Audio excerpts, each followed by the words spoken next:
फटाक 30 सेकंड में खबर। डाउनलोड कीजिए तक ऐप, लिंक डिस्क्रिप्शन में।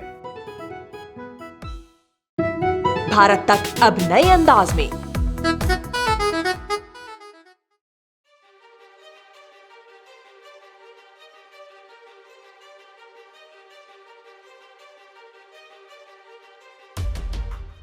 चीन से सटी सीमा हो या फिर हो पाकिस्तान से सटी सीमा, भारतीय सेना के जवान दिन रात चौकन्ने रहकर देश की सुरक्षा करते हैं। लेकिन इसके साथ ही सेना में कुछ ऐसे भी सजग प्रहरी है जो पर्दे के पीछे रहकर भी सीमा पर देश की सुरक्षा की तैयारियों को कठिन से कठिन हालात में अंजाम दे रहे हैं। जी हां, हम उन सजग प्रहरियों की बात कर रहे हैं जिन्हें कहते हैं सेना के कॉम्बैट इंजीनियर। ये वही सजग प्रहरी है जो कि देश से सटी हर सीमा पर सेना के लिए कठिन जगहों पर पहुंच बनाने के लिए पुल, सड़क और अन्य सुविधाएं तैयार करने का काम कर रहे हैं। और अब इन्हीं इंजीनियर्स को नई तकनीक मुहैया कराई जाने वाली है ताकि गोला बारूद के स्टोरेज के लिए सुरंगों का निर्माण और परमाणु शक्तियों से लैस सुविधाओं की उपलब्धता को सुनिश्चित किया जा सके। यह जानकारी दी है इंडियन आर्मी के engineer in chief lieutenant general Harpal Singh ने।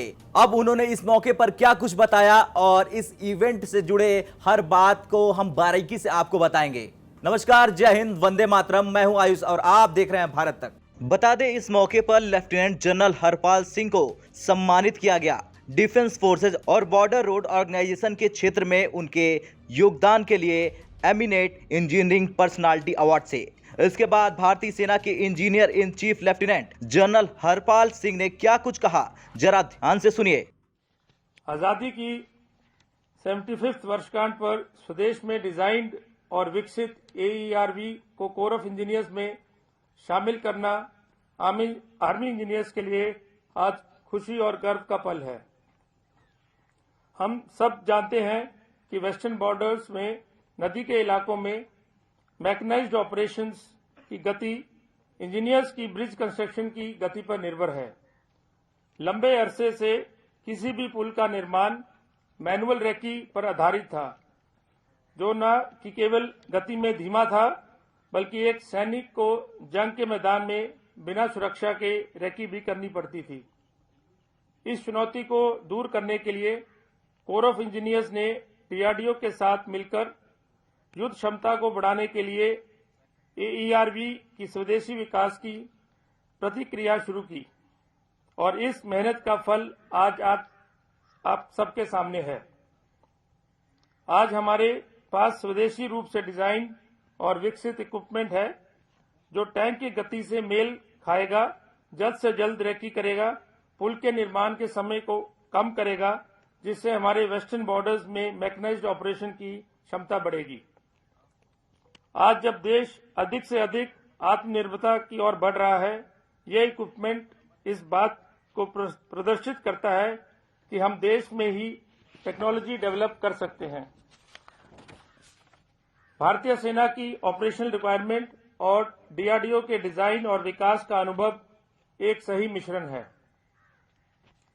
इसके साथ साथ आर्मी इंजीनियर्स ने इन हाउस विकास पर भी ध्यान केंद्रित कर रखा है, जिसके लिए सर्वत्र central for research and innovation को CME में chief of army staff general Naravane के निर्देशानुसार तैयार किया गया है और ये प्रयोगशाला अपनी रिसर्च और डेवलपमेंट के आधार पर NABL से मान्यता प्राप्त कर चुकी है। मैं बड़े गर्व के साथ कह सकता हूं कि ये छोटी सी रिसर्च प्रयोगशाला बहुत ही कम समय में आज उन टेक्नोलॉजी एरियाज में एंटर करने में सक्षम है जो अभी तक हमें इंपोर्ट करनी पड़ती थी। इस प्रयोगशाला में अभेद्य हेलमेट विकसित किया गया है जो कि AK-47 के राउंड को 10 मीटर की रेंज से रोकने की क्षमता रखता है। यह प्रयोगशाला पद्म कवच, भारत का पहला स्वदेशी एंटी माइन बूट और अन्य कई टेक्नोलॉजी जिसकी सूची लंबी है विकसित कर चुकी है।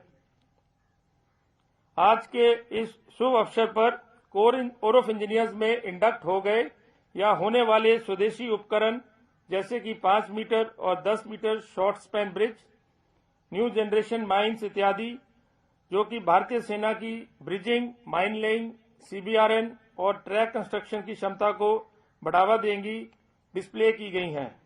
बता दें, लेफ्टिनेंट जनरल हरपाल सिंह को हाल ही में भारतीय सेना में नियुक्त किया गया था इंजीनियर इन चीफ के रूप में। उन्होंने नेशनल डिफेंस एकेडमी खड़कवासला से पढ़ाई की है। इन्होंने कश्मीर घाटी से बॉर्डर रोड टास्क फोर्स की कमान संभाली थी।